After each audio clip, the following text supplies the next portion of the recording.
Morning and welcome friends and fellow traders. So market में आज क्या प्राइस एक्शन चल रहा है और मैं ये इतने दिन में क्यों लाइव नहीं आया, इसके पीछे एक सिंपल कारण है। मार्केट ये ऐसा जैसा कैंडल बनाया था, ये क्लियरली इंडिकेट करता है कि मार्केट कितना रोलर कोस्टर राइड में फंस गया है। एंड ऐसा ही रोलर कोस्टर राइड आपको इलेक्शन के पहले मिलेगा। एक ही दिन में 300-400 पॉइंट ऊपर, 300-400 पॉइंट नीचे। और इस दिन मेरा 1.5 आवर का लॉस भी हुआ था।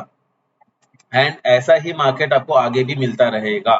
इसलिए अभी जैसा चल रहा है सिचुएशन, वैसा में आप लोग अपना स्टॉप लॉसेस टाइटली मेंटेन करके चलिए। ओवरनाइट अगर पोजीशंस लेके जा रहे हैं तो हेज करके जाइए। और अब अगर प्रॉफिट आ रहा है 2 आवर का या 2.5 आवर का प्रॉफिट आ रहा है, उसको बुक करके साइड में हट जाइए। बिकॉज मार्केट है अभी, एंड जिस तरीका से मार्केट ऑलरेडी नीचे की तरफ में एक स्विंग लगाया था एंड वापस अभी स्विंग में फंस गया, ये इंडिकेट करता है लार्जर स्विंग जो रहेगा वो 22,800 और नीचे के साइड में 21,800। ये लार्जर स्विंग 1000 पॉइंट के अंदर ही फंस चुका है। एंड ऐसा पॉइंट जहां मार्केट अभी 22,500 22,400 के रेंज में आया है, it's a very good point where you can create a short straddle आगे के महीने के लिए। ये सिर्फ एजुकेशनल पर्पस है, कोई ट्रेड एडवाइस नहीं है। ये सिर्फ मैं आपको बता रहा हूँ, जैसे ये रेंज के बीच में फंस चुका है। अब इस पॉइंट में आपको ये नहीं पता कि मार्केट ऊपर जाएगा या नीचे जाएगा। एंड ऐसा ऐसा पॉइंट में अगर आप देखेंगे तो जब डायरेक्शन का आइडिया नहीं है, एक छोटा क्वांटिटी में आप डायरेक्शन जज करने के लिए शॉर्ट स्ट्रैडल बना सकते हैं। एंड जैसे ही कोई एक साइड का स्टॉप लॉस हिट होता है, उसके बाद आपको समझ में आ जाता है कि मेजर डायरेक्शन क्या है। एंड फिर उसके अकॉर्डिंगली आप फिर बिल्ड ऑन कर सकते हैं अपना पोजीशन। इस तरीका से एक ट्रेड डिजाइन करते हैं हम लोग। बैंक निफ्टी की बात करेंगे तो बैंक निफ्टी ये सेम ब्रॉडर रेंज के लोअर रेंज में फंसा हुआ है। ये डीलिंग रेंज के बीच में फंसा हुआ है। ये इंडिकेट करता है कि bank Nifty is little bit more weak when compare to Nifty. Bank Nifty थोड़ा ज्यादा वीक है। तो हम लोग क्या क्या कर सकते हैं इसको एडवांटेज लेने के लिए? बैंक निफ्टी में कुछ हम लोग कॉल शॉर्ट कर सकते हैं। ऐसे हम लोग एक बायस तैयार करके ट्रेड ले सकते हैं। कभी भी आपको ट्रेड लेना है तो ट्रेड लेने के पीछे आपको हायर टाइम फ्रेम का व्यू क्लियर होना जरूरी है। जब तक हायर टाइम फ्रेम का व्यू क्लियर नहीं है, जब तक आप ट्रेड लेना एडवाइजेबल नहीं है। क्योंकि मार्केट में एक रेंज के बीच में है, इसमें भी एक रेंज के बीच में है, ये बात आपको क्लियर पता चल गया। अब इंट्राडे मोमेंटम अगर आप हंट करेंगे तो आपको मालूम है भाई, हाँ ये रेंज के बीच में तो ज्यादा मुझे बहुत स्ट्रॉन्ग मोमेंटम ऊपर की तरफ या नीचे की तरफ नहीं मिलेगा। कब मिलेगा? जब एक रेंज तोड़ के, ये खास करके सप्लाई तोड़ के ऊपर जाना शुरू करेगा, जब एक अच्छा खासा मोमेंटम मिल सकता है। एंड ये जो सप्लाई है, it's a very strong supply. जैसे यहाँ एक रिजेक्शन मिला था हम लोग को, वैसा ही रिजेक्शन यहाँ मिल सकता है बैंक निफ्टी में। एंड निफ्टी भी जिस तरीका से ट्रेड कर रहा है, it is taking quite a while to go up. बहुत स्ट्रगल कर रहा है ऊपर जाने के लिए। अगर आप ये मोमेंटम देखेंगे तो मार्केट बहुत फियर्स मोमेंटम था। यहाँ भी थोड़े दिन स्ट्रगल करके, एक या दो दिन स्ट्रगल करके मार्केट अच्छा खासा रैली किया था। बट ये जिस तरीका से ट्रेड कर रहा है, ये क्लियरली इंडिकेट करता है कि ये लो कभी भी निकल सकता है। दैट इज 21,800 का लो कभी भी तोड़ के नीचे जा सकता है।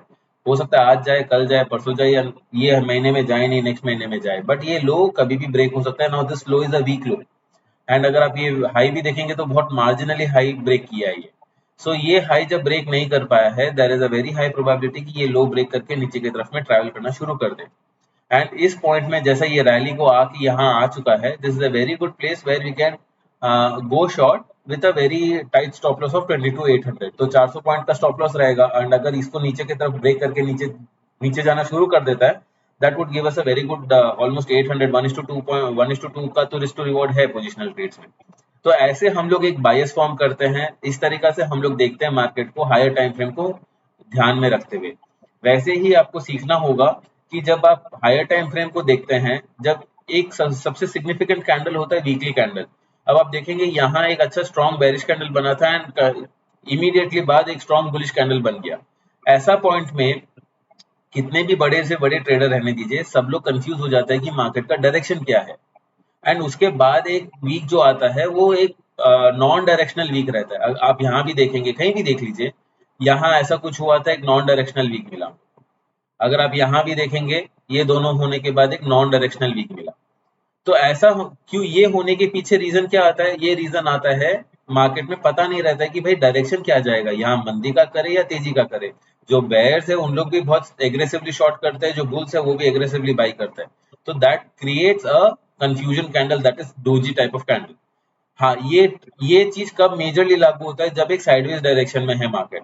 अगर एक ये ट्रेंडिंग मार्केट में है और उसको एनगल्फ कर चुका है, that gives us a clear direction कि मार्केट और ऊपर की तरफ जाएगा। जैसे अगर आप यहाँ देखेंगे, ये बेरिश कैंडल को एनगल्फ करके ऊपर जाना शुरू कर दिया, that is a very good sign for going long.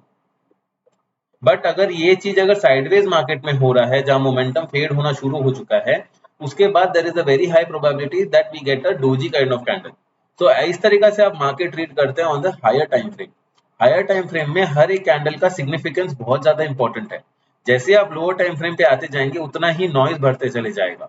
So it's always advisable, आप कोई भी टाइम फ्रेम का ट्रेडर रहने दीजिए, 5 मिनट्स, 15 मिनट्स, 30 मिनट्स, कोई भी टाइम फ्रेम का ट्रेडर रहने दीजिए, you need to have a clear vision, clear picture of daily and weekly time frame. So that's it for today. Thank you for joining and keep learning.